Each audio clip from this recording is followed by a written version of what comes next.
Hi hello నమస్తే welcome to నవ్వండి లవ్వండి.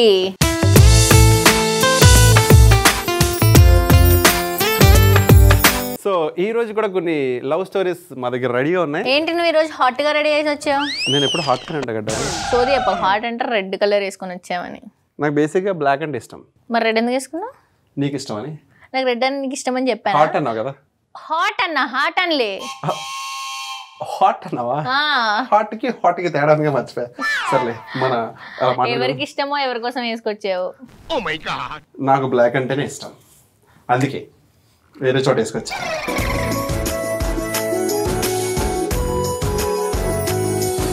నీకు తెలుగు మాట్లాడడం వచ్చు కానీ చదవడం రాదు. నాకు తెలుగు మాట్లాడడం వచ్చు, చదవటం కొంచెం కొంచెం వచ్చు, ప్రాపర్ గా రాదు.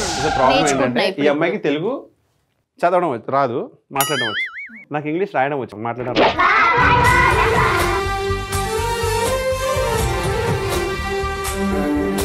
నాకు తెలుగు రాయడం కూడా కొంచెం కొంచెం నేర్చుకున్నాను. తలగా వచ్చు. వీళ్ళ గురించి చదువుకుందాం, మన గురించి చదివే. Hello, this is Ammu. Me show చాలా బాగుంటుంది. Hi Ammu, thank you so much. And నా విషయానికి వస్తే నాకు స్కూల్ డేస్లో ఒకరి మీద క్రష్ ఉంది. స్కూల్ డేస్ లో నిజంగా లవ్ ఉంటుందా? క్రష్ అన్నాడు, లవ్ అని లేదు.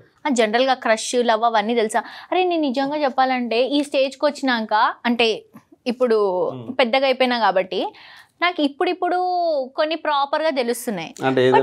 వాట్ ఎవర్ లవ్ గానీ, పెళ్లి గానీ, పిల్లలు, ఈ రెస్పాన్సిబిలిటీస్ ఇదంతా ఉంటది అని. పిల్లలు అంటే అట్లా కాదు, పిల్లలు ఎలా ఉండాలి, పెద్దవాళ్ళు ఎలా, అది తెలిసింది. కానీ ఈ మధ్య చిన్నపిల్లల్ని సోషల్ మీడియాలో చూస్తుంటే నేను ఈ వయసులో ఏం చేస్తున్నానా అనిపిస్తుందిరా. అది ఆబ్వియస్లీ కరెక్టే కదా. చిన్నపిల్లలు ఇప్పుడు నాకు ఇక్కడ ఒక జోక్ గుర్తొచ్చింది. మేము చిన్నగా ఉన్నప్పుడు పెద్దవాళ్ళు ప్రేమించుకునేవాళ్ళు, మేము పెద్దయ్యాక చిన్నవాళ్ళు ప్రేమించుకుంటారు, అంతే.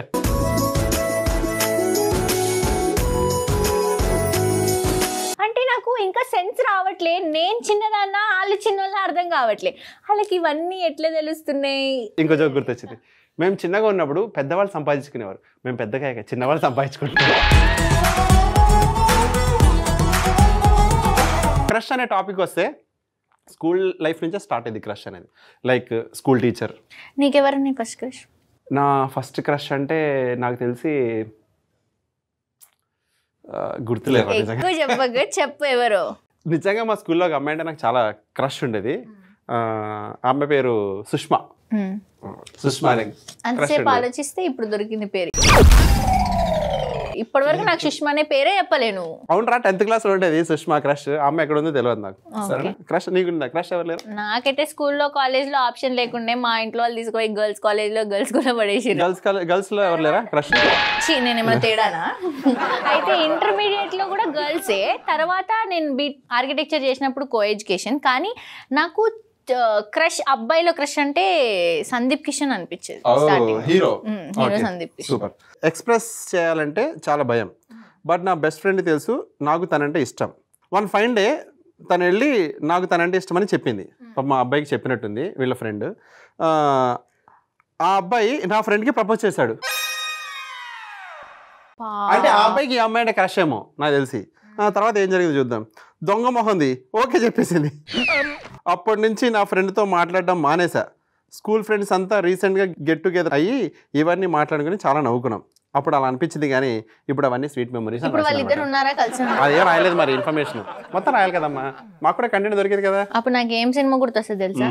Baby he loves you, loves you. దానికి దీనికి ఎందుకు గుర్తొచ్చింది? అంటే అది కూడా ట్రయాంగిల్ లవ్ స్టోరీ కదా. ట్రయాంగిల్ లవ్ స్టోరీ ఏముంది? ఈ అమ్మాయి క్రష్ ఉండేది, ఆ అమ్మాయి ఏమో వాళ్ళ ఫ్రెండ్కి చెప్తే ఆ అమ్మాయి ఆ అబ్బాయికి ప్రపోజ్ చేస్తే చెప్పింది ఇలా అని, ఆ అబ్బాయి అమ్మాయికి ప్రపోజ్ చేస్తాడు. వాళ్ళిద్దరు మొత్తానికి అమ్మాయిలు అబ్బాయిలు ఏం చేసేది, మొత్తానికి లవ్ చేసుకోవాలి. అది కానీ లాస్ట్ లో ఫినిషింగ్ టచ్ ఇవ్వలేదు ఆ అమ్మాయి. అంటే గెట్ టుగెదర్ అయ్యారు కానీ పెళ్లి చేసుకున్నారా, కలిసి ఉన్నారా, లేకపోతే విడిపోయారా? గెట్ టుగెదర్ పెట్టినప్పుడు ఓన్లీ అమ్మాయిలను పిలిచి ఈయన తీసుకోండి ఈయన ఇస్తాడు. వద్దమ్మా ప్లీజ్, అందరు గెట్ టుగెదర్ పిలిచినప్పుడు మా ఇద్దరు కూడా పిలవండి, మేము వస్తాం సరదాగా. ఏం జరిగింది? ఎంత బుద్ధిమంతులు లైక్ చేస్తారు. ఎవరైనా చేస్తే అమ్మో పాపం ఎంత మంచోడో, పక్కన అమ్మాయి ఉంటే కూడా చూడడం. నాకు ఫ్రెండ్ ఉన్నాడు, వాడు ఇంట్రోవర్ట్, కానీ వాడు ఇన్స్టాగ్రామ్ ఓపెన్ చేసి అమ్మాయిలతో తప్ప ఎవరితో చాట్ చేయడు.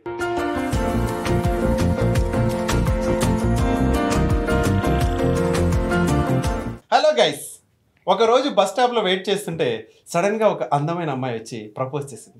నువ్వు ఫీల్ అయిపోతున్నావేంట్రా? నిజంగా నా చిన్నప్పటి నుంచి చాలా కల ఉండేది, డ్రీమ్ ఉండేది. ఏమని? అలా నుంచోనంటే ఎవరైనా వచ్చి అమ్మాయి ప్రపోజ్ చేస్తుంది అని చెప్పి. నీకా? చేస్తే బాగుంటుంది. బాగుంటే చేసేదేమో. సరేలే, నీ అంత అందంగా లేను కాబట్టి ఎవరు చేయలేదు అనుకుంటా. కాసేపు నాకేం అర్థం కాలేదు, నాకు అర్థం కాలేదు నిజమేనా అని చెప్పి. ఓకే, ఈ లోపు బస్సు ఎక్కి వెళ్ళిపోయింది, ప్రపోజ్ చేసింది, బస్సు ఎక్కి వెళ్ళిపోయింది. ఈ డిస్టర్బెన్స్ చాలా కష్టంగా ఉంటుంది భయ్యో. అంటే నెక్స్ట్ టైం రోజు ఆ అబ్బాయి అమ్మాయి కోసం బస్ స్టాప్ లో వెయిట్ చేస్తూ ఉంటే అలా రూబా రూబా అని ఒక పాట వేసుకుంటే పాట పాడు సరదాగా. అది మన రైట్స్ కాదు, నేను పాడే పాట.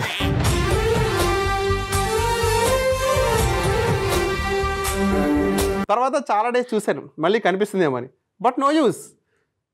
అయ్యో ఎంత కష్టంగా ఉంటుందిరా. మంచిగా తన మానానికి తను ఉంటే తనకి గెలికి వెళ్ళిపోయింది ఆ పిల్ల. ఆ బస్కి యాక్సిడెంట్ అయిందేమో. నోరా అది ఇంకేమన్నా. నాకు డౌట్ వచ్చింది దాంట్లో తప్ప. చదివితే తెలుస్తుంది కదా. బట్ న్యూస్ కొన్ని డేస్ తర్వాత నా ఫ్రెండ్స్ నాకు ప్రాంక్ వీడియో షేర్ చేశారు. ప్రాంక్ వీడియో చేసిందా చూద్దాం. ప్రాంక్ వీడియో షేర్ చూస్తే అందులో నాకు ప్రపోజ్ చేసిన వీడియో.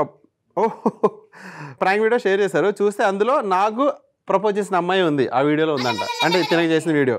అప్పుడు అర్థమైంది నా మీద ప్రాంక్ చేశారు అని. అది నిజం అనుకుని నేను తెగ ఫీల్ అయిపోయా. అయ్యయ్యో, ఆ అబ్బాయికి ప్రపోజ్ చేసిన వీడియోనే ఆ అబ్బాయికి చూపించారనమాట ప్రాంక్ వీడియో కింద. అయ్యో పాపం. పాపం అట్లా ఆడుకోవద్దురా ఒకరి ఫీలింగ్స్ తో. ఏమంటారు? నువ్వు చాలా బాగున్నారా. ప్రాంక్ రా.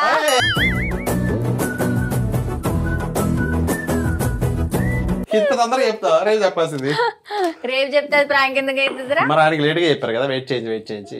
ఓకే. సో యాక్చువల్గా నాకు ఇన్స్టాగ్రామ్ లో ఫేక్ చాటింగ్స్ చేస్తారు అబ్బాయి అమ్మాయిలా, ఇలాంటివి తెలుసు కానీ ఇది ఫస్ట్ టైం వింటున్నా. పాప మా అబ్బాయి ఎన్ని కలలుగానే ఉంటాడు కదా అమ్మాయి కోసం. అవును, యాక్చువల్ గా సోషల్ మీడియాలో ఏమో గానీ నువ్వు గేమ్ ఆడుతూ ఉంటావు కదా, అందులో అమ్మాయిలు అబ్బాయిలు వస్తారు, లవ్లు స్టార్ట్ అయితే. అంటే నాకు ఎప్పుడు జరగలేదు, ఎందుకంటే నేను ఎప్పుడు మ్యూట్ లో పెట్టి ఆడతా. ఎవరి వాయిస్ నాకు వినిపించదు, అందుకే నాకు తెలియదు అమ్మాయి అబ్బాయి కాదు. నీ వాయిస్ వినిపించదు. నేను మ్యూట్ లో ఉంటుంది కదా. ఎందుకు అలాగా? నాకు ఇష్టం ఉండదు డాలీ ఉండగా వేరే వాళ్ళని చూడడం. మ్యాచింగ్ లిప్స్ కి మ్యాచింగ్ టీ షర్ట్ ఎలా వేసుకున్నావు?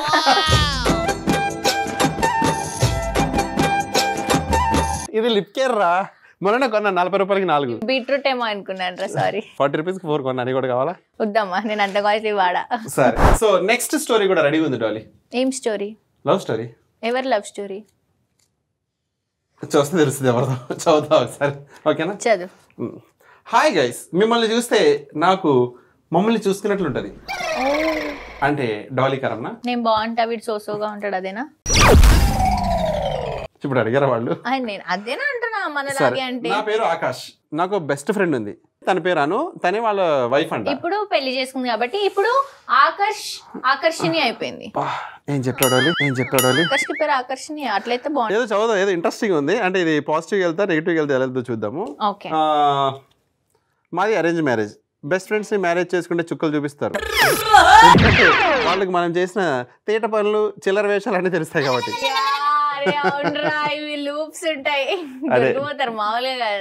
తప్పు చేస్తారంట అబ్బాయి. ఒకవేళ అమ్మాయి చేసుకోకపోతే ఇంకెవరు చేసుకోరని తెలిసే చేసుకుందేమో. వాళ్ళకి తెలియదు కదా మనం ఏం చేశాడు. ఎవరు తెలియదు, వాళ్ళు వేరే వాళ్ళు చేసుకునే వాళ్ళకి. మేబీ ఆయన ఎంత ఇదై ఉంటే అమ్మాయి ఎవరు దిక్కులేక కామెంట్ చేసుకున్నాడు. అరేంజ్డ్ మ్యారేజ్ అంటారా, ఇంట్లో ఒప్పించుకుని చేసుకుంది. ఓకే సరే, ఎందుకంటే వాళ్ళకి మనం చేసిన చిల్లరేషన్ అని తెలుసు కాబట్టి. పెళ్లికి ముందు నేను చాలా భయపడ్డా, నా ఫ్యూచర్ అయిపోయింది అనుకున్నా. బట్ నేను చాలా లక్కీ, నా వైఫ్ అలా కాదు. నా పాస్ట్ అంతా తనకు తెలుసు, బట్ ఎప్పుడు వాటి గురించి మాట్లాడదు. మేము చాలా హ్యాపీగా ఉన్నాం. Oh nice nice, very good. So చెప్పరా, బెస్ట్ ఫ్రెండ్స్ పెళ్లి చేసుకుంటే ఎలా ఉంటుంది అన్నది నీకు ఏమనిపిస్తుంది? అంటే ఇప్పుడు పాజిటివ్ అయితే పాజిటివ్ అర్థం చేసుకొని వెళ్ళిపోతారు. ఇప్పుడు నేను అర్థం చేసుకోవట్లే, ఏం చేసిన నేను ఏం చేయలేదు కదా నా లైఫ్ ఇలా ఎరికి తిరిగి చూసుకుంటే డాలీ తప్ప ఎవరు అంతే కదా. జెమినీ కామెడీలోనే అయిపోయింది కదా మొత్తం మాక్సిమం. జెమినీ కామెడీకి రాకముందు ఏమేమి చేసినావు? రాకముందు నువ్వు లేవు కదా, అవే ఏమేమి చేసినావు? అప్పుడేదో చిన్న చిన్న ఉంటాయి కదా, చిచ్చుల కొట్టుళ్ళు అవి.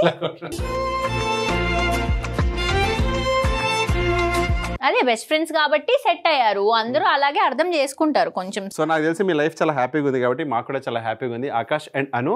సో మీ మధ్య గొడవలు వచ్చినా కూడా ఈజీగా తొందరగానే సాల్వ్ అయిపోతాయి నా ఫీలింగ్, అంతే కదా? ఆబ్వియస్లీ, అంటే అండర్స్టాండింగ్ ఎక్కువ ఉంటుంది కాబట్టి. బేసిక్గా నీకు నా పైన కోపం వచ్చినప్పుడు ఎలా కోపం తగ్గించుకుంటావు? అసలు కోపడితే కదా తగ్గించుకోవడానికి. అది చెప్తావా లేదా అని వెయిట్ చేసినరా. ఒకవేళ నువ్వు అది కాకుండా వేరే చెప్పుంటే ఎప్పుడెప్పుడు కోపం తెప్పించినా అన్ని గెలికేదాన్ని. నీకు జీవిత సత్యం చెప్తా, అబద్ధం చెప్పినోడు ఎప్పుడు అడిగినా అబద్ధాలు చెప్తుంటాడు, ఎందుకంటే దాన్ని కవర్ చేసుకున్నాడు. నిజం చెప్పినోడు నువ్వు ఎన్నిసార్లు అడిగినా కరెక్ట్గా చెప్తాను. కానీ కొంతమంది ఉంటారా ఎన్నిసార్లు అడిగినా అదే ఆన్సర్ చెప్పాలని, ఆ కేటగిరీకి చెందినోడు నువ్వు.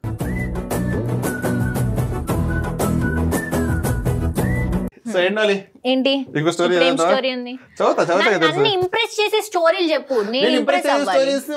వాళ్ళ స్టోరీ రాస్తారు, నువ్వు అవి హైడ్ చేసేసి వేరేవి చదువుతున్నావేమో, ఎవరికి తెలుసు? చదవచ్చు.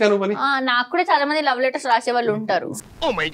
ఏమ్రా బ్లాక్ మెయిల్ చేస్తున్నావా? చదువు అని చదువు రాదనుకున్నావా ఏమి? మన స్టోరీ అలా పక్కన పెట్టి మంచి లవ్ స్టోరీ చదువుకుంటున్నా. హాయ్, నా పేరు చిన్న.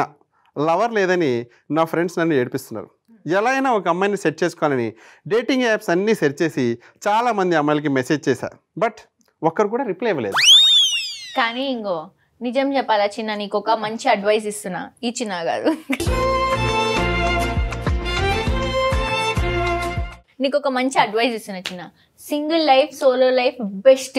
ఎవరైనా అమ్మాయిని చూడొచ్చు, ఎవరైనా అమ్మాయిని గోకొచ్చు, ఎవరైనా అమ్మాయిలతో డేటింగ్ చేయొచ్చు, ఎవరైనా అమ్మాయిలతో సినిమాలు చూడొచ్చు, ఎవరైనా అమ్మాయిలతో రెస్టారెంట్స్కి వెళ్ళొచ్చు, ఇవన్నీ చేయొచ్చు. అరే గర్ల్ ఫ్రెండ్ ఉన్నా అనుకో, తాట తీసి తోలేసి ఆరేస్తుంది. సో చదువుదాం, ఫినిషింగ్ నేను ఇస్తా దీనికి, సరేనా? ఇక ఈ జన్మకి, ఇక ఏ జన్మకి మనకి లవర్ దొరకడు అనుకునే టైంకి ఒక అమ్మాయి నాకు మెసేజ్ చేసింది. ప్రొఫైల్ చూసా, చాలా బాగుంది. డైలీ చాట్ చేస్తూ మేమిద్దరం బాగా కనెక్ట్ కూడా అయిపోయాం. ఇక డైరెక్ట్గా కలుద్దామని అడిగా. అప్పటి నుంచి రిప్లై లేదు. ఏదో మతలబ్ కొడుతుంది. అరే మీరు కూడా అప్పట్లో నువ్వు కాదు, మీ గ్రూప్ లో ఒకరు ఆయన చాటింగ్ చేసి నేను పంపించేటోడు చూడడానికి, కలవడానికి. అట్లా చిచ్చి అట్లా ఎప్పుడు చేయలేదు. ఏమైందో తెలియదు, చాలా ఫీల్ అయ్యాను. చాలాసార్లు ట్రై చేశా, బట్ తను నాతో మాట్లాడలేదు, అంటే రిప్లై లేదు. ఒకరోజు నా ఫ్రెండ్ గాడి ఫోన్ తీసుకుని ట్రై చేద్దామని చూస్తే అది ఒక ఫేక్ అకౌంట్. మా ఫ్రెండ్ నన్ను ఫూల్ చేయడానికి అలా చేశాడు. ఎమోషన్స్ తో ఆడుకున్నారు. యాక్చువల్ గా నిజంగా అబ్బాయిలు చాలా మంది ఇలా చేస్తారు. రీసెంట్ గా మనం ఒకటి చూసినాం కదా, మనకు తెలిసిన బాయ్స్ లో ఇద్దరు బాయ్స్. మేము ఒక డాన్స్ షో చేసినప్పుడు ఆ డాన్స్ షోలోనే కొరియోగ్రాఫర్స్ ఉంటారు కదా, గ్రూప్ డాన్సర్స్, అందులో అబ్బాయిలే ఇంకొక అబ్బాయిని అలా సతాయిచ్చి అమ్మాయిలాగా చాట్ చేసి పాపం ఫీల్ అయిపోయారు. వాళ్ళు చాట్ చేసినప్పుడల్లా వీళ్ళు ముసిముసి నవ్వులు నవ్వుకుంటుండే అనమాట. ఫోటో పంపించమంటే నిజంగానే పంపించారు. ఒక వేరే సోషల్ మీడియాలో ఒక యాప్ యూజ్ చేసి అందులో ఫిల్టర్ యూజ్ చేసి అమ్మాయి గెటప్లో వేసుకుని పంపించారు. పాపం గుర్తుపట్టలేదు అబ్బాయిని ఫోటో పంపిమంటే 6 packs వేసుకొని మరి ఫోటో పంపి. సరే చిన్న, నేను ఇచ్చే ఒక అడ్వైజ్ ఏంటంటే, నీకు ఆల్రెడీ ఒక ఎక్స్పీరియన్స్ వచ్చింది కదా మాట్లాడడం, సో నెక్స్ట్ నీకు ఈజీ అవుతుంది. అప్పుడు నెక్స్ట్ నీకు ఒక అమ్మాయి వస్తుంది, గది తలుపులు తెరిచిన చూసుకో మహానుభావా. ఆ పాట అంటే నీకు ఇష్టమా? నీకు ప్రాణమా? ఇంకా పాడకే ప్లీజ్, నీకు దండం పెడతా. సరే, సో అదండి మా ముచ్చట్లు ఇలాగే ఉంటాయి కాబట్టి ఈ రోజుకి లవ్ స్టోరీలు అయిపోయాయి. సో నెక్స్ట్ ఎపిసోడ్లో మరికొన్ని లవ్ స్టోరీస్తో మీ ముందుంటాం. అంతవరకు నా పేరు కరం. And this is Jolly signing off for today. Tata, bye bye.